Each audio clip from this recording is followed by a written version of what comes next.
Hello everyone, I hope you are enjoying summer or winter because I know some of you are in the southern hemisphere.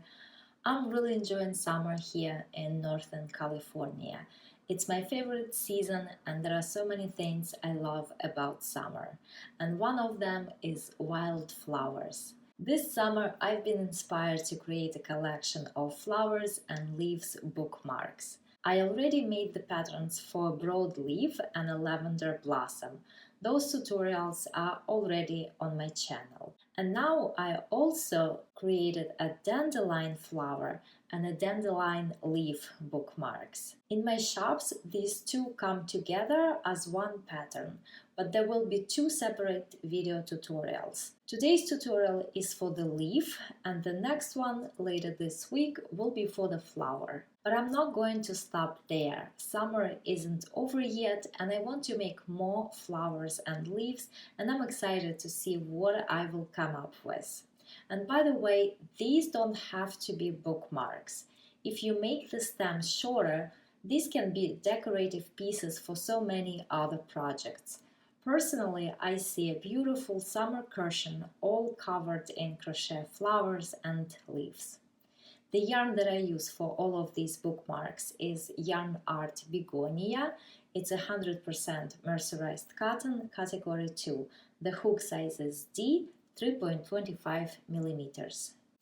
I start with 74 chains. 1, 2, here I have 74 chains. Now into the second chain from the hook I make a slip stitch. We don't count the chain on the hook, we count from the next one. So 1, 2, into this chain I make a slip stitch. And now I will make a slip stitch into each one of the next 52 chains. And because I started with a total of 72, I will have 20 chains unworked. So I simply make a slip stitch. Here I work the slip stitches and now over here I have 20 chains and I'm gonna work the leaf. Into the next chain I make a single crochet. Now into the next chain half double crochet. Into the next chain a double crochet and into the next one a treble.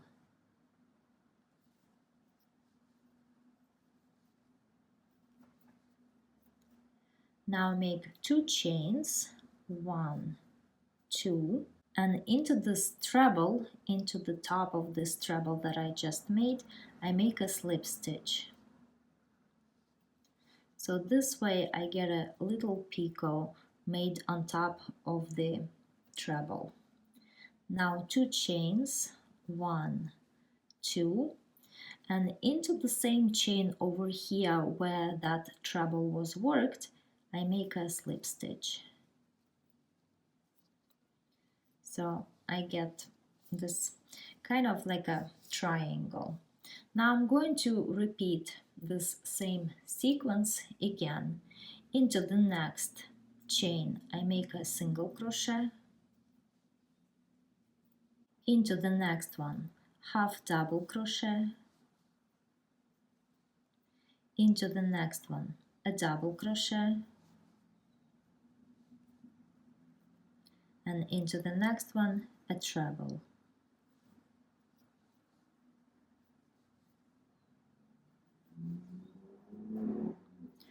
Two chains, 1, 2, and into the top of the last treble a slip stitch. So I have a picot, then 2 chains, 1, 2, and into the same chain where the treble was worked a slip stitch. And I'm going to work this same sequence 2 more times. Here I have the total of 4 such triangles, and over here I still have 4 chains left. So I make a slip stitch into each one of these 4 chains. 1,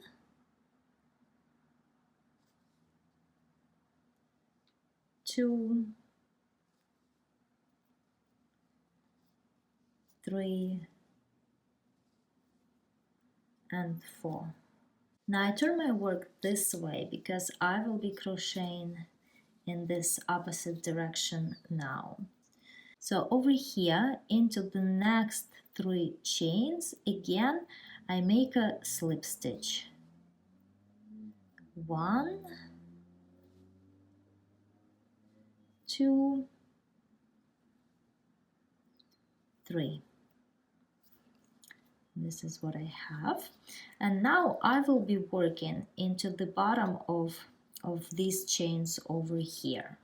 Now into the next stitch I make a slip stitch, then 4 chains, 1, 2, 3, 4, and into the second chain from the hook a slip stitch.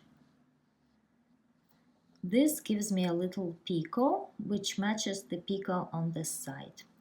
Now into that same chain I work a treble.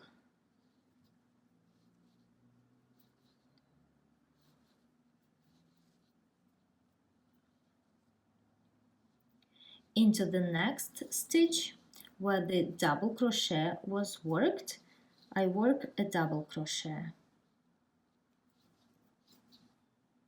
Actually that's the next chain. And now into the next chain where half double crochet was worked, I work a half double crochet. And into the next one a single crochet.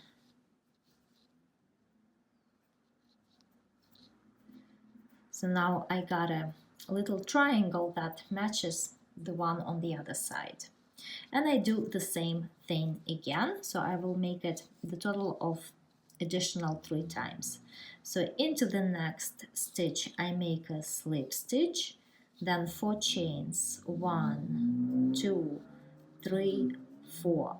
Into the second chain from the hook a slip stitch, and into that same stitch a treble.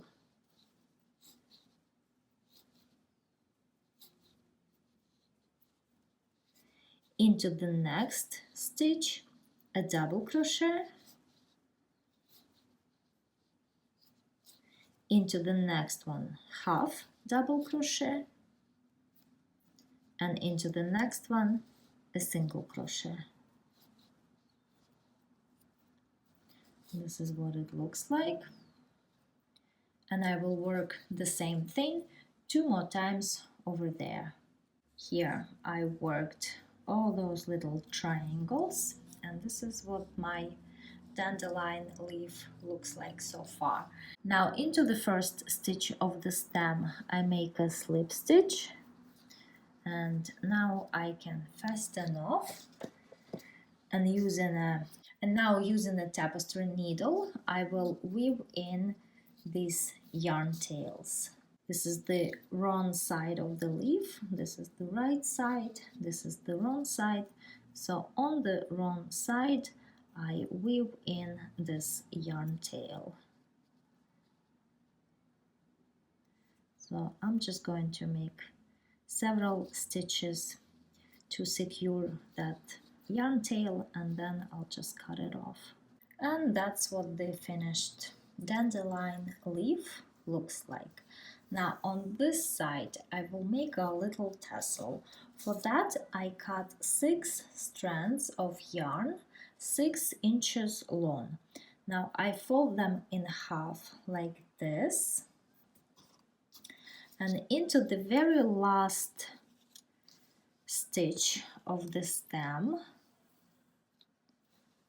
right here I insert the hook, and I grab this loop like this, and very carefully I pass through all those strands of yarn.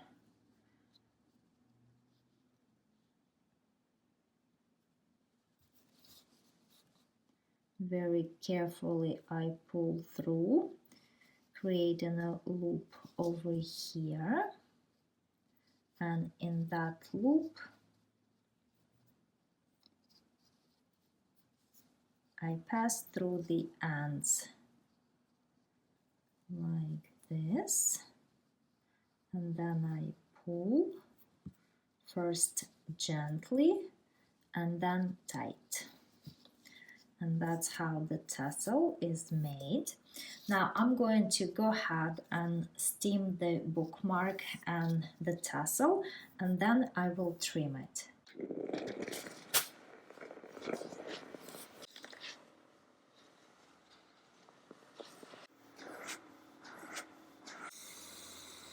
Now with very sharp scissors I trim the tassel, and the dandelion leaf bookmark is ready.